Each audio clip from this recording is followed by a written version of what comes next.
And then I'll give you a head nod, and then you go over here. And then we'll do the third one. Go up again. And then when you're incense, yeah, the third one. You need the fourth one, which is the front end of the one time, so when you're at the point, and then further out, and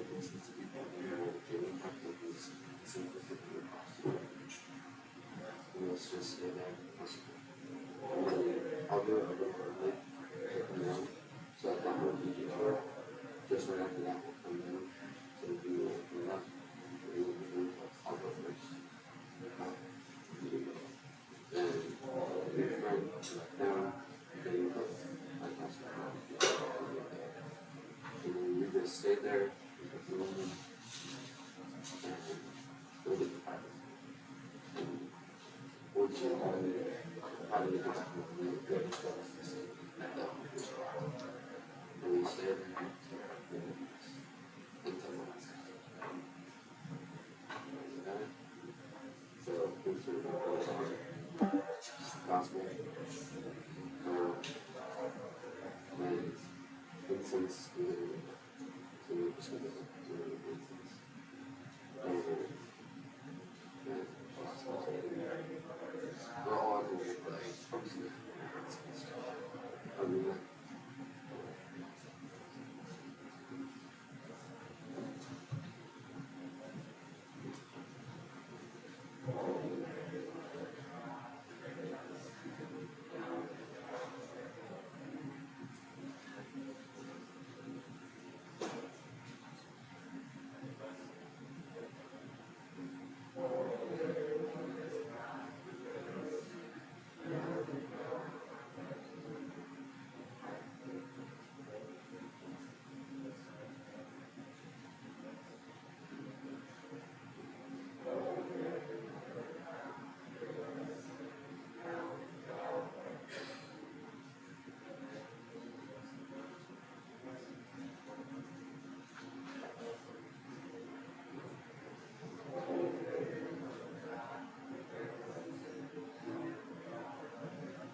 et salutare tuum da nobis, et labor Deus a te grandias, et usieri tuo.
Deo.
Dominus vobiscum. Oremus. Atiam nomen spiritu Tue, Domine, recibus supplicatium, et centibus miserati concedas, Mateosque Ficus Sancta Apostolare, Regnum Iesus Christum Fideum Tuum, Tecum vivere regnum Sancti Spiritus Sancti Deus, et omnia saecula saeculorum. Lectio Epistolae Beati Pauli Apostoli ad Corinthios. Fratres, nonsis concupiscentes malorum, super Dei ancuri erum, eque idus Lord, apre, ameni, sicur quidam exercis, Evangelum scriptum est, sed opus salutaria libre, resurrectionem ludere. Neque pollicemus, sicut exercitis voluntatis sunt, et ceceram una die et infinitui alia. Neque temptemus Christum, sicut illuminum cantamerum, as adventibus perdiderum. Neque numero veritas sicut et illuminum, ora verum et codierum, ad exterminatore, et autem omnia infagora contingere, scriptus autem, ad correctione nostram, in post fine saeculorum deleterum. Itaque, vis et system extramere, idiat necada, tentatios non apprehendat, nisi humana, ide, saltem Deus est, non pazienza constantari supra tempor potestis, sed facilitiam contemplatione provene, Signor, o possit sostenere. Deo gratias.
Dominus vobiscum, Lectio Sancti Evangelii secundum Lucam, Gloria tibi, Domine.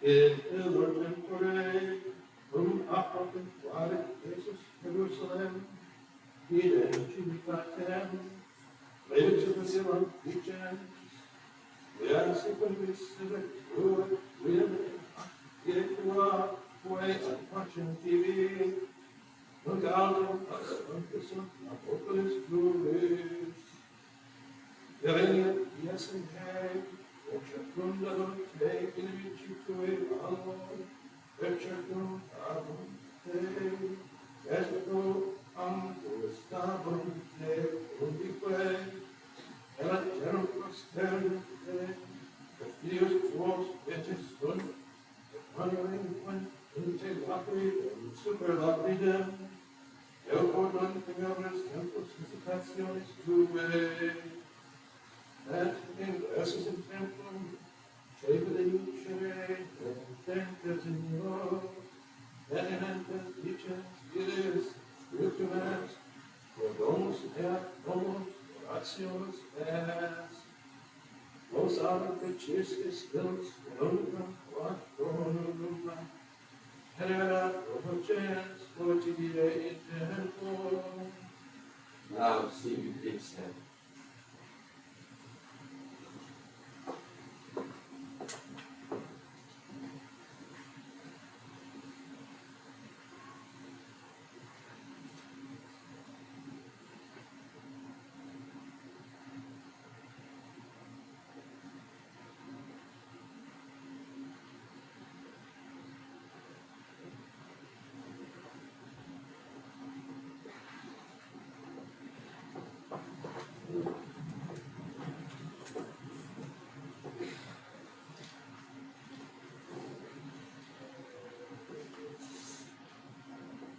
Our epistle from the first letter of St. Paul to the Corinthians.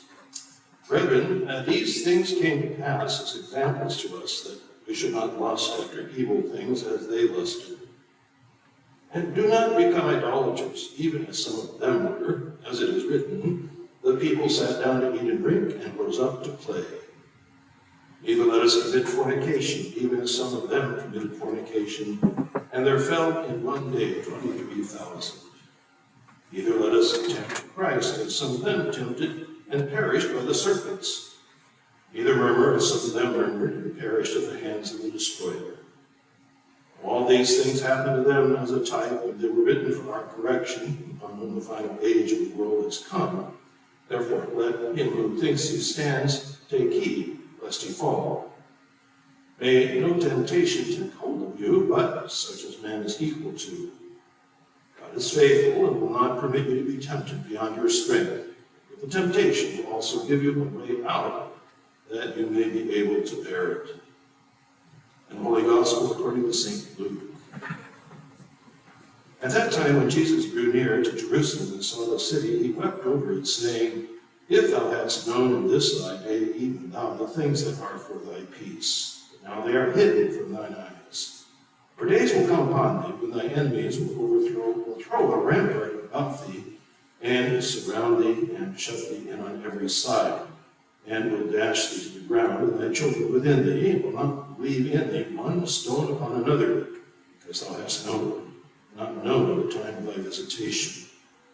And he entered the temple and began to cast out those who were selling and buying in it, saying to them, It is written, My house is a house of prayer, but you have made it a den of thieves. And he was teaching daily in the temple.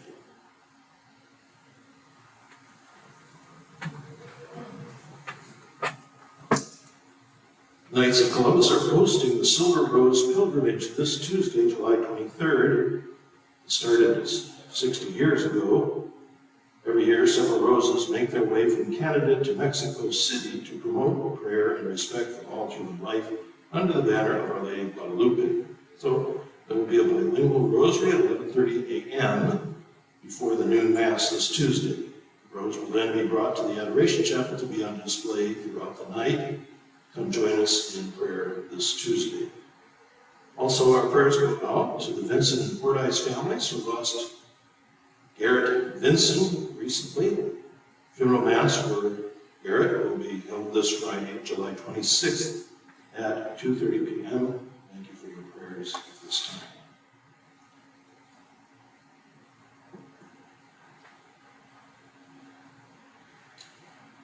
One of the great fruits of Vatican II, by almost any account you read, was a call to beef up the scriptural content of the liturgy of the Word in the Roman Missal, so that the faithful could be acquainted with a broader sampling of the entire Bible. So, the Missal of Paul VI in 1969 was lectionary, then in 1975, the sacramentary, the prayers recited by the priest of the altar. It turned out to be 4 times as large as the Tridentine Missal from Pope Pius V in 1575. And as for Sundays, the 1-year traditional cycle of readings became a 3-year cycle, with a 2-year weekday cycle of non-gospel readings, and a weekday 1-year cycle of gospel readings, Mark after Epiphany, John during Easter, Matthew during the summer, and Luke in the fall. Now, what is rather amazing to me is that given the great increase in the bulk of the missal books, today's gospel reading did not make it into the Sunday cycle of the Missal of Paul VI, the so-called Novus Ordo. Those who strongly support the Novus Ordo claim that it is really the ancient rite because the post-Vatican II changes removed much of what had developed over the centuries, in particular the changes made at the time of Charlemagne. And at that time, the Franks wanted to adopt the Roman Missal, but once they received it, they went on to modify it for their own use, and then Rome, later, itself decided to adopt that modified edition, which became the basic text for the Tridentine Missal. Anyway, the advocates argue that the real Novus Ordo, or novelty, is the Tridentine edition. Well, to get back to my original point, not only did today's gospel not make it into the Missal of Paul VI during the 3-year Sunday cycle, but neither did the parallel passages from Matthew and Mark. When I say it's amazing, it really is rather amazing, because at least part of what got Jesus nailed to the cross was that he said things about tearing down this temple and raising him back up in 3 days. One of the main charges against St. Stephen, the proto-martyr, that was that he seemed to be challenging, degrading the temple in Jerusalem, got him killed. Saul, later called St. Paul, presided over his stoning. And in today's gospel, we hear that Jesus wept over Jerusalem and over the temple, saying that not a stone upon a stone would be left of it. These negatives were not to be taken lightly. In fact, they seem to be a threat to the very existence of Israel.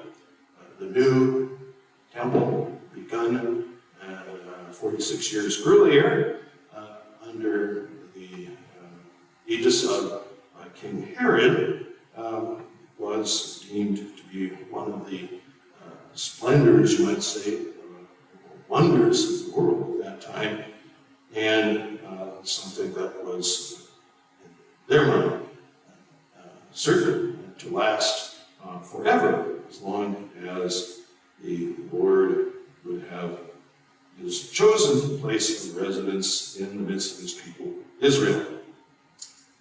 But over the long haul, if we read our entire Bible, we see that the great prophets excoriated wrong attitudes about worship and the reigning practice of temple worship. I'm thinking of Isaiah, Jeremiah, Isaiah, Malachi, Amos, and others. However, as we know from the history of Christianity, where the Roman Empire was falling apart and the old political structures were in ruin without replacement, religion, Christian religion, was the common glue left across the broad swath of society, many lands, countries, to keep it functional, particularly, I suppose, insofar as teaching faith in worlds of Christ, if it is to be successful, means teaching children how to grow up into virtuous, productive, self-policing citizens who don't require a strong police state to keep them in line. Thus, the political significance of our religion, our faith, was so great that any cracks in that foundation, for instance, like someone bouncing around and spouting a heresy, was perceived to be a real danger to the state's being and well-being. The execution of those deemed heretics was carried out not by the church, but by the state. It is important to add here that it was often convenient to call someone, such as your political rival, a heretic, in order to disappear him, to get the roadblock to your own political ambitions out of the way. The same thing routinely happens in Islamic countries with Sharia laws against blasphemy. All one has to do is accuse someone of blasphemy against Allah or the Prophet, and that person is likely to end up toast and without any real way to defend itself. My reference here is not simply the kinds of things that you may read about in the news, especially with respect to plight of Christians in Pakistan, but stories that I've heard from seminarians who were in residence in previous parish where I was at, who came from Africa and India and told me what daily life was like in the midst of that culture. You just took for granted the fact that you might be dead tomorrow. Now, this is why the medieval church set up the Inquisition. The church insisted that when people were called heretics and endangered, they be given a trial, where evidence was presented and weighed to determine whether there was anything to the charge. Only then could the defendant be turned over to the civil authority.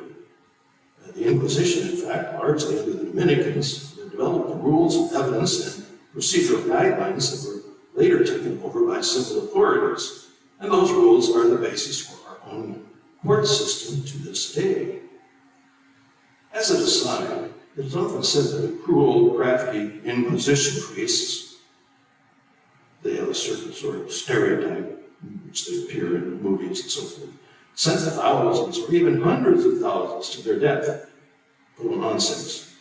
The late Rodney Stark, not a Catholic, somewhat of a contrarian sociologist of religion, got his start infiltrating the Moonies in Eugene back in the 1960s, recently deceased,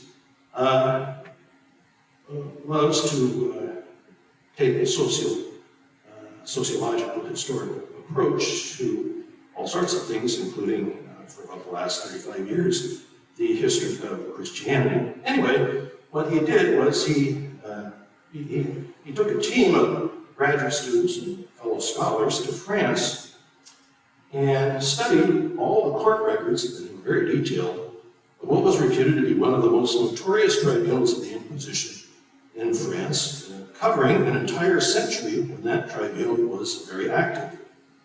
What was the result? Only 4 people in 100 years were convicted of heresy. Everyone else was found innocent, or at least, if repentant, told to say a few Hail Marys and behave themselves. Of course, Jesus got it right. In 70 AD, a few decades after his public ministry, Jerusalem indeed was leveled, including the temple, in the wake of the Jewish rebellion. So much so that Muslims today claim that there never was a Jewish temple there, where now the Dome of the Rock stands. Rome rebuilt the city from the ground up, and they renamed it Aelia Capitolina, after the plaza on the Capitoline Hill in Rome, the most important and enchanting of the 7 hills on which Rome was founded, and symbolizing the epicenter of the empire, and housing the most important temples in the city. It's where Jupiter was honored as the chief of the Roman gods, and was built in 509 BC to rival the size and splendor of the Parthenon in Athens. Some suspect that the prediction of the temple's demise was simply put on Jesus' lips by Christian authors writing after the destruction of the temple, a prophecy ex eventuo, as they say. On the other hand, the Maccabees had thrown off the Greek yoke in the 150s BC, and there were revolutionaries like Barabbas around even in Jesus' lifetime. In fact, the Essene community at whose compound the Dead Sea Scrolls were discovered had set itself up in total opposition to and rejection of the Jerusalem Sadducee priestly class, which they claimed was corrupt and its temple worship invalid. They were deemed to be untrustworthy collaborators with Romans. John the Baptist may have belonged to this sect. So the temple, as a focal point of conflicting sects and anxieties, was nothing new in Judaism. All these reflections are in the form of a sort of testimony to the kind of importance that religion, faith, especially is widespread amongst families with the basic cell of society and transmit the basic values and perspectives on life, time and space, where do we come from, where are we going, why are we here, how ought we to live.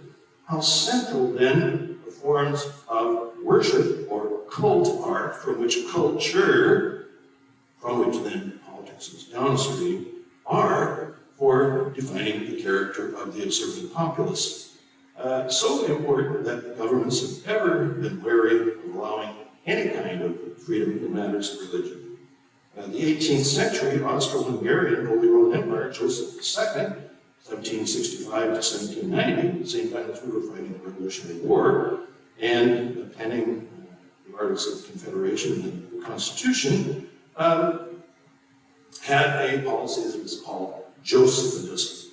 He issued executive orders, one after the other, that attempted to micromanage the church, including the number of candles that could be burned on an altar at a solemn IMAX. Now, the Caesaro-Papist tendency, the idea that the state should be, I'd say, Pope, run the church, has long been with us. But things can get dicey, and so it's no surprise when we hear in the news that the FBI recently fired the whistleblower who made public the FBI internal memorandum, including the Portland office of the FBI, whereby traditional Roman Catholics, meaning especially those who attend the Latin Mass, should be considered domestic terrorists, and why the New York Times on July 4th this year should publish a Pamela Paul opinion piece entitled, "Your Religious Values," meaning Catholics, "are not American values," accompanied by a picture of Mary wearing an American flag over her chest under her mantle. Some would say we might be at the cusp of full-blown persecution of our in this country? I don't know. But let us create sanity and respect for religious liberty, true recognition of the role that faith and religion, family, and tradition play in society in the best of American tradition